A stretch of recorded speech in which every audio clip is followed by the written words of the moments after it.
ভুল করে বিমানবন্দরে ম্যাগাজিন নিয়ে যান উপদেষ্টা আসিফ। ভবিষ্যতে এ ধরনের ঘটনা যেন না ঘটে সে বিষয়ে নির্দেশনা দেওয়া হয়েছে, এমনটাই জানিয়েছেন স্বরাষ্ট্র উপদেষ্টা জাহাঙ্গীর আলম চৌধুরী। জানিয়েছেন, আসিফ মাহমুদ কোন মানদণ্ডে অস্ত্রের লাইসেন্স পেয়েছেন সে বিষয়ে অবগত নন। বৈধ লাইসেন্স নিতে 30 বছর বয়স এবং 3 বছরের কর সনদ লাগে। আসিফ মাহমুদের বয়স 30-এর কম হওয়ার পরেও তিনি তা কিভাবে পেলেন, এমন প্রশ্নের উত্তরে স্বরাষ্ট্র উপদেষ্টা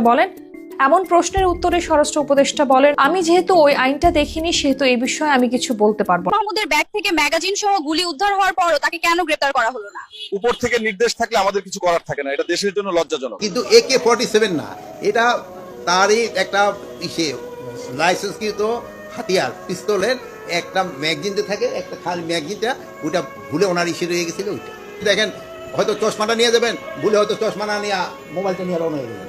এরকম এই ভুল, এটা একটা মানে জাস্ট একটা ভুল। যেহেতু এটা নিয়ে তো বাইরা ওনার যদি জানতে পারতো আগে